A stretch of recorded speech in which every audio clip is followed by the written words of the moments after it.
प्यारे साथियों, एक बार पुनः आप लोगों का हमारे यूट्यूब चैनल SSIF क्लासेस में बहुत बहुत स्वागत है। जय हिंद साथियों।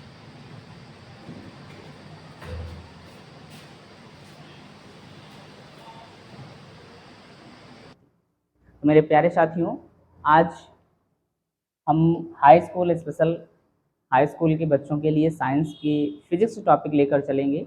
प्रकाश का परावर्तन तथा अपवर्तन में आगे पार्ट हम देखेंगे। 5495 वाला।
मेरे प्यारे साथियों, very very welcome to come back my official YouTube channel SSIF classes.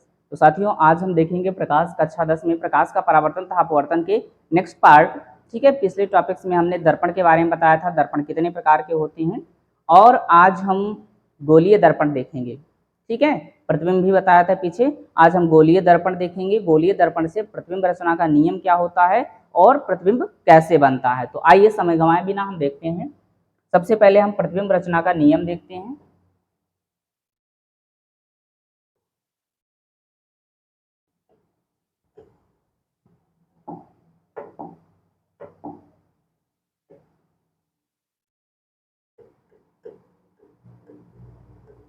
गोलीय दर्पण। ठीक है, तो गोलीय दर्पण क्या होता है ये हम आपको स्पष्ट भाषा में बता दें कि किसी भी ऐसा दर्पण जिसका परावर्तक पृष्ठ, ठीक है, जिसका परावर्तक पृष्ठ क्या हो, गोल हो, गोलीय दर्पण कहलाता है। और ये गोलीय दर्पण, इसका परावर्तक पृष्ठ क्या होता है, परावर्तक पृष्ठ गोल। ठीक है, गोलीय दर्पण का परावर्तक पृष्ठ गोल है। इसको स्पष्ट हम प्रीवियस वीडियो में बता चुके हैं। ठीक है, तो इतना याद रखो, ऐसा दर्पण जिसका परावर्तक पृष्ठ गोल हो गोलीय दर्पण कहलाता है। अब गोलीय दर्पण के पश्चात हम देखते हैं इसके प्रकार। प्रकार के बारे में हमने आपको स्पष्ट तौर से बताया था किसके प्रकार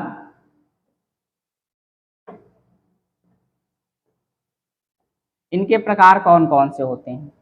ठीक है, तो गोलीय दर्पण के प्रकार हम पढ़ेंगे। प्रकार पढ़ने से प्रकार क्या होता है, दो प्रकार के होते हैं। ठीक है, ये दो प्रकार के होते हैं।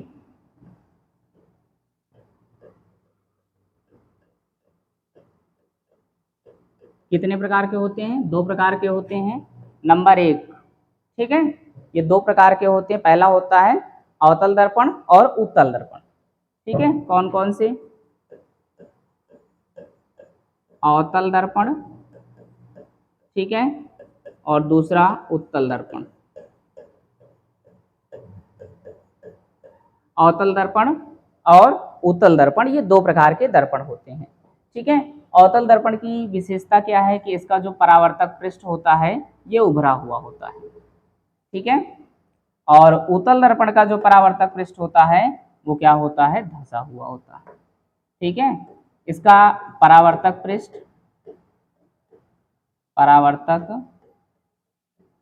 पृष्ठ उभरा होता है।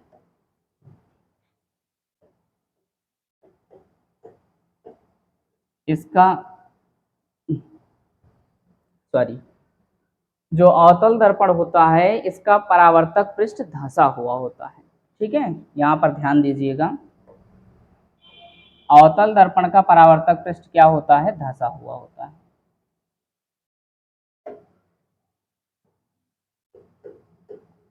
इसका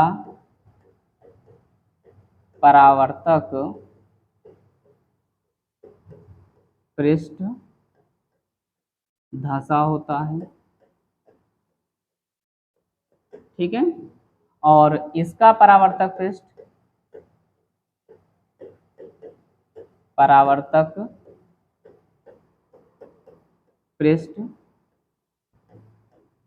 उभरा होता है।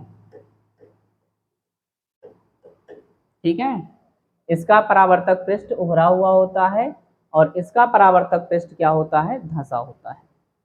ठीक है, और हमने बताया, ठीक है, इसका एक का परावर्तक पृष्ठ धंसा हुआ है, एक का परावर्तक पृष्ठ उभरा हुआ है। किसका उभरा है, किसका धंसा है, ये प्रीवियस वीडियो हमने बताया, यहाँ पर थोड़ा नॉलेज के लिए हम आपको बता दे रहे हैं। आज अब हम देखेंगे अवतल दर्पण या गोलीय दर्पण से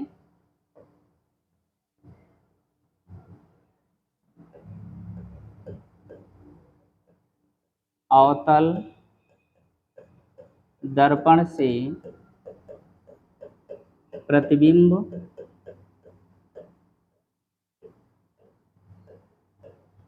रचना के नियम। ठीक है, यहाँ से हम रचना के नियम देख लेते हैं, कौन कौन से नियम होते हैं। सबसे पहले हम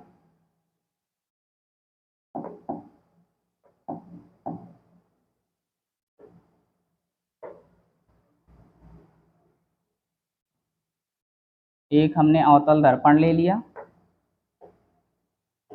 ठीक है, इसका परावर्तक पृष्ठ क्या होता है? धंसा हुआ होता है। तो पॉलिश किस पार्ट में होता है? उभरे हुए पार्ट में हुआ। ये मुख्य अक्ष हमने डाल दिया। ठीक है, यहाँ पर नियम हम देख रहे हैं, ध्यान से स्पष्ट रूप से समझिएगा। सबसे पहला काम है, इसको हम क्या बोलते हैं? मुख्य अक्ष बोलते हैं। ये दर्पण के द्वारक हैं। ठीक है, जिसको हम M1 M2 से प्रदर्शित कर दें। ये आपका क्या हो जाता है? ध्रुव हो जाता है। तो पहली कंडीशंस यहाँ पर ये बनती है कि जो किरणें मुख्य अक्ष के समानांतर आपतित होती हैं वो फोकस से होकर चली जाती हैं। तो ध्यान दीजिएगा, जो किरणें मुख्य अक्ष के समांतर आपतित होती हैं वो परावर्तन के पश्चात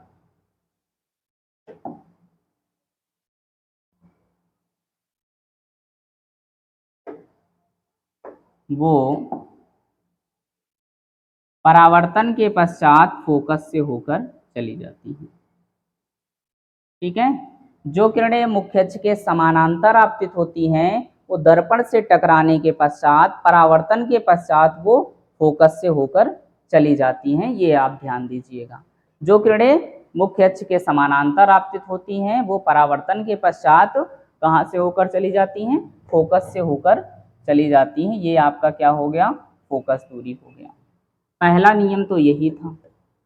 दूसरा नियम, जो किरणें फोकस से होकर जाती हैं, जो किरणें फोकस से, अब हम फोकस से एक किरण आपतित करते हैं। जो किरणें फोकस से होकर जाती हैं,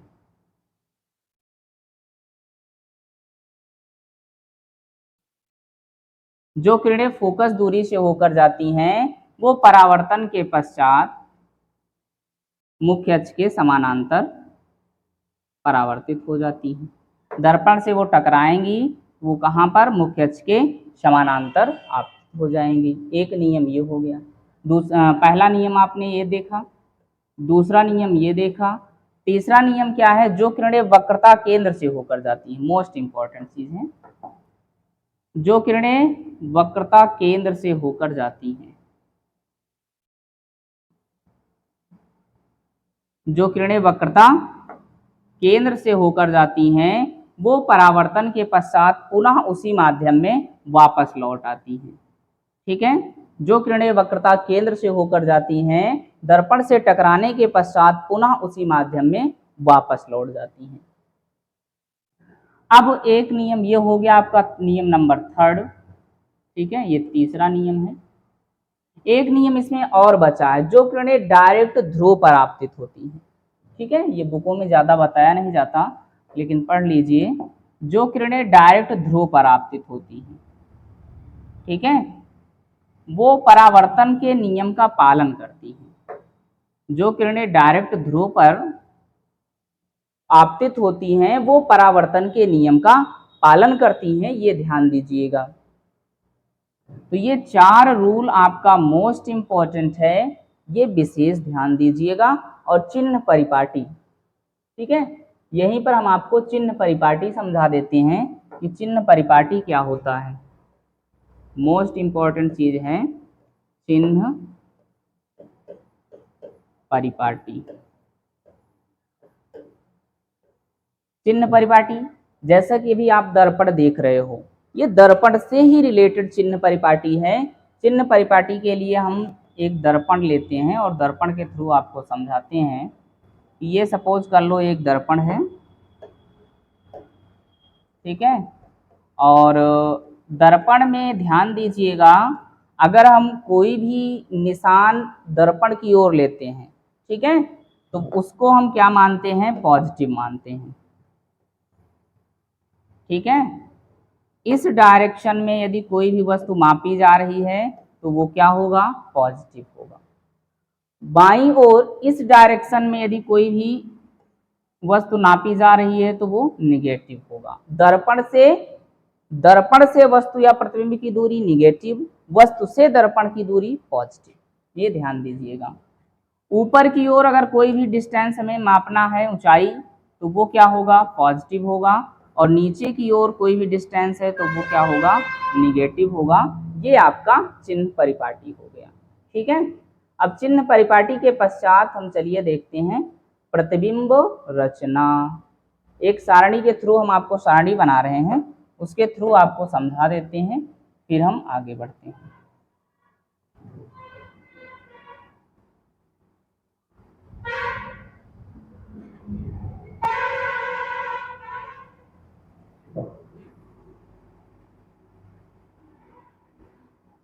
ध्यान से समझने का प्रयास करना, मोस्ट इम्पॉर्टेंट है ये आप लोगों के लिए।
कॉपी कलम उठा लीजिए और बनाने का प्रयास कीजिए हमारे साथ।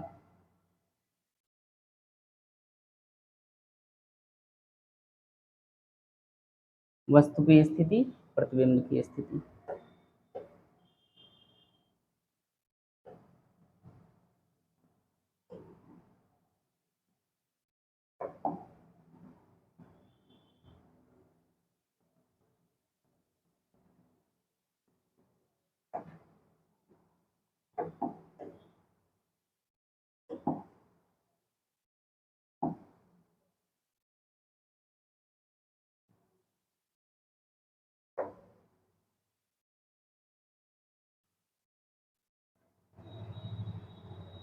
ये वस्तु की स्थिति, प्रतिबिंब की स्थिति।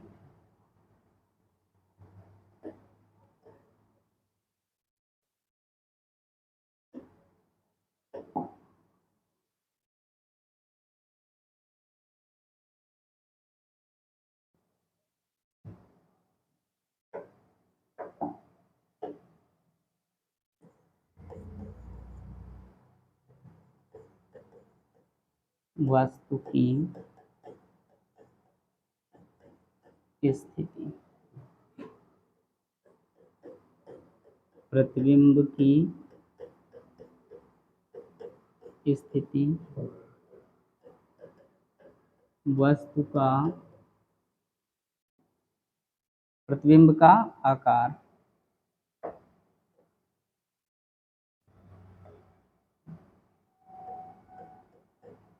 प्रतिबिंब का आकार, प्रतिबिंब का प्रकार। देखिए पहले कंडीशंस यहाँ पर चार्ट में फॉलो होगा, वस्तु की स्थिति, प्रतिबिंब की स्थिति, प्रतिबिंब का आकार और प्रतिबिंब का प्रकार। ठीक है, तो ये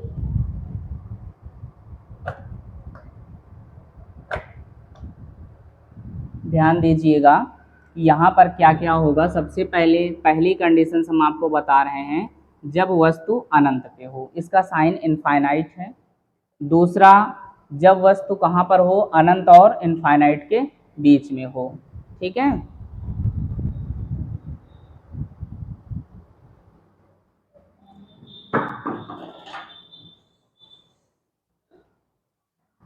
जब वस्तु कहाँ पर हो, अनंत और वक्रता केंद्र के बीच में हो। तीसरी कंडीशन, जब वस्तु वक्रता केंद्र पर हो। चौथी, जब वक्रता केंद्र और फोकस के बीच में हो।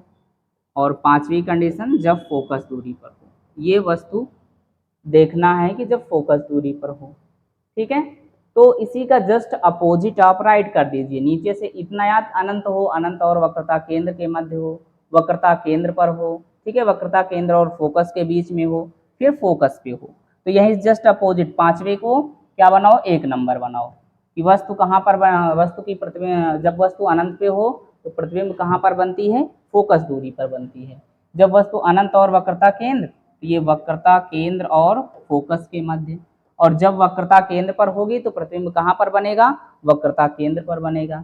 और जब वक्रता केंद्र और फोकस के मध्य होगा तो कहाँ पर बनेगा, अनंत और वक्रता केंद्र के बीच। ठीक है, वस्तु कहाँ पर बनेगी, अनंत और वक्रता केंद्र। जब वस्तु फोकस पे हो, प्रतिबिंब कहाँ पर बनेगी, अनंत पे बनेगी। उसी का जस्ट अपोजिट लिखा गया है। ठीक है, और यहाँ पर देखिए जब वस्तु अनंत पे होगा, प्रतिबिंब फोकस पर बनेगा, तो प्रतिबिंब किस कैसा होगा, बिंदु के आकार का, बिंदु के आकार का। ठीक है, दूसरा कहां पर हो, जब अनंत और वक्रता केंद्र हो तो बिंदु से थोड़ा सा बड़ा हो जाएगा। ठीक है, बिंदु से बड़ा, बिंदु से बड़ा बन जाएगा। फिर जब वक्रता केंद्र पर होगा तो वस्तु के बराबर हो जाएगा, वस्तु के बराबर। फिर वस्तु से बड़ा, वस्तु से बड़ा प्रतिबिंब बना रहा है कब, जब वक्रता केंद्र और फोकस के मध्य में होगा। अब यहाँ पर क्या होगा, अनंत पे होगा तो प्रतिबिंब क्या बनेगा, बहुत बड़ा बनेगा। और ये सारी कंडीशंस क्या होंगी, वास्तविक और उल्टा। किस प्रकार का बनेगा, वास्तविक और उल्टा, वास्तविक उल्टा, वास्तविक उल्टा, वास्तविक उल्टा, वास्तविक उल्टा, वास्तविक उल्टा। ठीक है, ये ध्यान दीजिएगा प्रतिबिंब कैसा बन रहा है। एक लास्ट कंडीशन आपका और बनता है कि जब वस्तु कहाँ पर हो, अनंत पर हो। ठीक है, सॉरी, फोकस दूरी के मध्य में हो। तो ध्यान से देखिएगा, इसका लास्ट ये उत्तल दर्पण के लिए बनता है, इसी में हम ऐड कर देते हैं।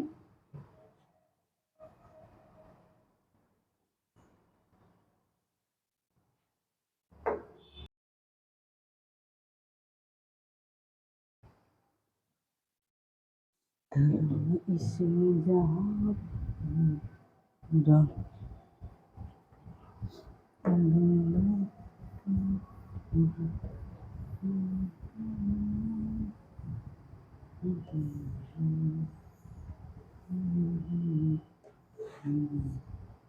तो लास्ट कंडीशन हम छठवीं बता रहे हैं कि जब वस्तु कहाँ पर हो, फोकस, ठीक है, और ध्रुव के बीच में हो। जब फोकस और ध्रुव के बीच में होगा तो प्रतिबिंब की स्थिति, प्रतिबिंब कहाँ पर बनेगी, दर्पण के पीछे, दर्पण के पीछे बनेगा। कैसा बनेगा, बहुत बड़ा बनेगा, बहुत बड़ा बनेगा। और वास्तविकता भी ये क्या बनेगा, आभासी, आभासी और सीधा, ठीक है।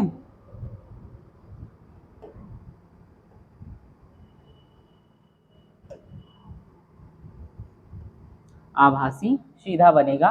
ये चार्ट के थ्रू आप इसको याद रख सकते हो। तो आज अब हम देखेंगे इन सारे प्रतिबिंबों का वन बाय वन करके किस प्रकार से बनता है। तो ध्यान से देखिए, जब वस्तु अनंत पे हो, पहली कंडीशन क्या है, जब वस्तु अनंत पे हो। चलिए, जब वस्तु अनंत पर हो, जब वस्तु अनंत पर हो तो उसका प्रतिबिंब कहाँ पर बनता है, फोकस दूरी पर बनता है। तो सबसे पहले हम एक दर्पण लेते हैं, इस प्रकार से दर्पण को पॉलिश कर दिया जाता है। उभरे हुए पार्ट को, धसा हुआ पार्ट क्या होता है, परावर्तक होता है, ठीक है। तो ये उसका ध्रुव हो गया। सबसे पहले मान लीजिए कोई भी वस्तु अनंत पे यहाँ पे रखी हुई है, ठीक है। ये वस्तु अनंत पे ए बी एक वस्तु रखी हुई है। अब हम सबसे पहला वर्क ये करेंगे कि एक किरण लेंगे और वो हम मुख्य अक्ष के समानांतर आपतित कर देंगे, ठीक है। मुख्य अक्ष के समानांतर आपतित हुआ तो मुख्य अक्ष से होकर जाने वाली जो प्रकाश की किरणें होती हैं वो फोकस से होकर चली जाती हैं, ये ध्यान दीजिएगा। अब दूसरी किरण क्या करेंगे, हम बिल्कुल सीधा लेंगे, ठीक है, सीधा वो ध्रुव पर आपतित करा देंगे इस प्रकार से। जो ध्रुव पर आपतित होती है वो क्या होगा, बिल्कुल सीधा डायरेक्शन उसी माध्यम में वापस लौट आएगा। तो उसी माध्यम में वापस आएगा तो वो कहाँ पर, एफ पर काटेगा, ठीक है। तो इसका प्रतिबिंब कैसा बनेगा, बिंदु के आकार का, केवल कटान बिंदु दिख रहा है, जुड़ रहा है, तो बिंदु के आकार का बिल्कुल छोटा सा दिखेगा। ये हो गया। और कैसा बनेगा, ये फिगर से हमने आपको बताया है। पहली कंडीशन ये हो गई। दूसरा क्या है, जब वस्तु अनंत और वक्रता केंद्र के मध्य हो। तो चलिए, जब वस्तु अनंत और वक्रता केंद्र के बीच में होगा, जब वस्तु अनंत और वक्रता केंद्र के बीच में हो, जब वस्तु अनंत और वक्रता केंद्र के बीच में हो तो प्रतिबिंब कहाँ पर बनेगा, वक्रता केंद्र और फोकस के बीच बनेगा, ठीक है। तो चलिए, बहुत इजी कॉन्सेप्ट है। सबसे पहले हम वही काम करते हैं, एक दर्पण लेते हैं। ये हमने एक दर्पण लिया, इसको हमने पॉलिश किया, ये दर्पण हो गया। अवतल दर्पण ही है सारे, ठीक है। इस पे हम क्या करें, पोल बनाएं,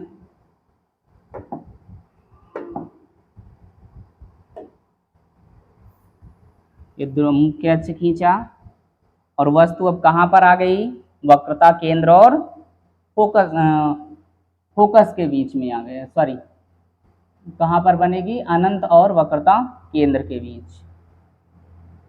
मान लीजिए वस्तु हमारी यहाँ पर रखी हुई है, ये वस्तु रखी हुई है। पहला काम हम कंडीशंस वही फॉलो करें कि एक किरण हम मुख्य अक्ष के समानांतर आपतित कर दें। ठीक है, मुख्य अक्ष के समांतर आपतित होने वाली प्रकाश की किरणें कहाँ से होकर चली जाती हैं? फोकस से होकर चली जाती हैं, ध्यान दीजिएगा। मुख्य अक्ष के समानांतर आपतित होने वाली प्रकाश की किरणें फोकस से होकर चली जाती हैं। कहाँ से होकर जाती हैं? फोकस। फोकस से होकर चली गई। अब दूसरी प्रकाश किरण लेंगे, हम क्या करेंगे? कहाँ से आपतित करा देंगे? उसके वक्रता केंद्र से आपतित करा दें। वक्रता केंद्र से आपतित करा दें, या हम क्या करें? फोकस दूरी। ठीक है, दूसरी किरण हम इसके वक्रता केंद्र से आपतित करा दें।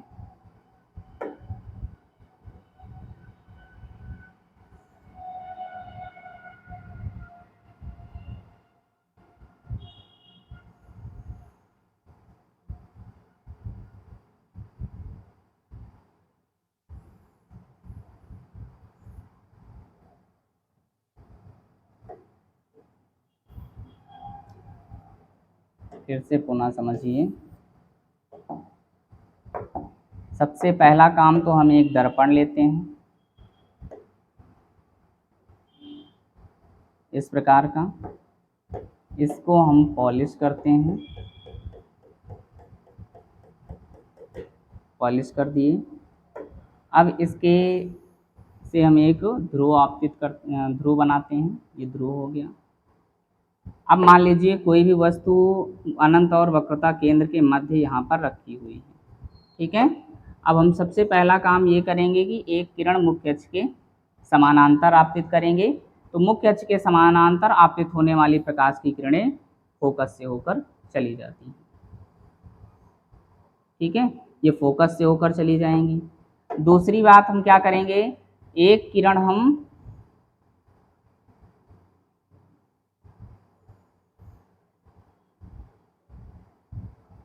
उसके ध्रुव से आपतित करा देंगे। ठीक है,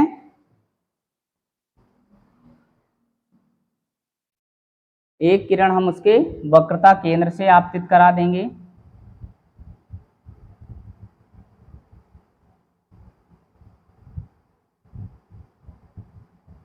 तो वक्रता केंद्र से होकर जाने वाली जो प्रकाश की किरणें होती हैं वो परावर्तन के पश्चात उसी माध्यम में वापस लौट आती हैं। और इसका जो प्रतिबिंब बन रहा है वो कहाँ पर बन रहा है? बिंदु से बड़ा बन रहा है। ये मान लो ए बी था, तो ये क्या बन जाएगा? ए डैश बी डैश। ठीक है, ये ध्यान दीजिएगा। तो ये हुआ जब वस्तु अनंत और वक्रता केंद्र के बीच में हो। अगली प्रतिबिंब हम बनाते हैं जब वस्तु कहाँ पर हो? दूसरी कंडीशन क्या है? जब वस्तु वक्रता केंद्र पर हो। ठीक है, तो प्रतिबिंब भी वक्रता केंद्र पर बनती है, ये ध्यान दीजिएगा। तो ये बहुत इजी है, इजी वे से हम बनाते हैं इसको। तीसरा पॉइंट है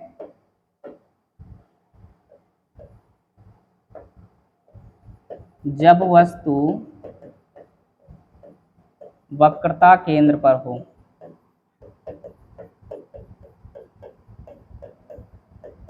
तो जब वस्तु वक्रता केंद्र पर हो तो इसका भी फिगर हम सेम वैसे ड्रा करते हैं। ठीक है, ये दर्पण हो गया।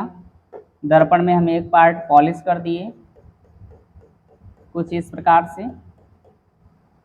पॉलिश करने के पश्चात इस पे हमने एक ध्रुव आपतित किया, सॉरी आपतित नहीं, ध्रुव खींचा। और वस्तु हमारी कहाँ पर होगी?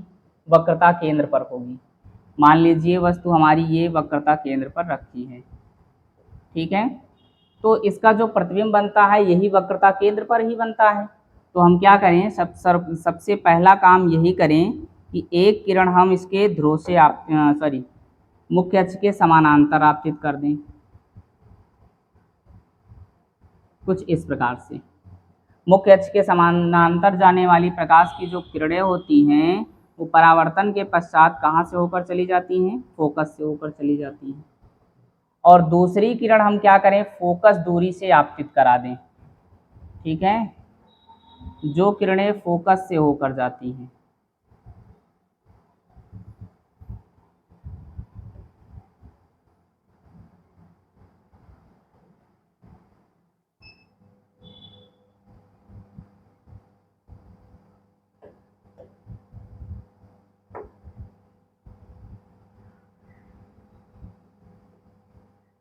जो किरणें फोकस से होकर जाती हैं परावर्तन के पश्चात वो क्या होता है, मुख्य अक्ष के समानांतर आपतित हो जाती हैं।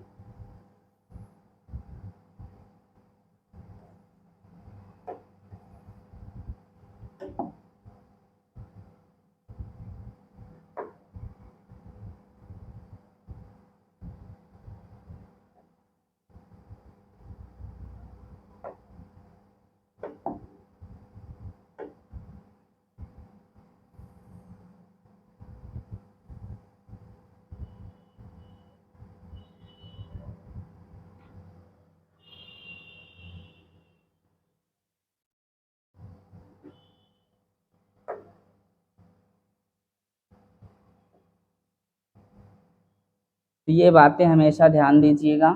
ये मान लीजिए ए था और बी, तो ये क्या बनेगा, ए डैश बी डैश। तो ये तीन हमने आज आपको समझाया कि प्रतिबिंब कैसे बनेगी। अब आपको क्या करना है, जो इसमें से तीन बचा हुआ है ये होमवर्क है, अगर नहीं समझ में आएगा तो हम नेक्स्ट डे उसको भी समझाएंगे, ठीक है। लेकिन कमेंट में ज़रूर बताइएगा सेशन कैसा रहा, कैसे समझ में आया या नहीं आया। जो टॉपिक्स नहीं समझ में आई उसको कमेंट कीजिएगा, हम नेक्स्ट वीडियो में उसको अच्छे से क्लियर करा देंगे। Okay, thank you so much.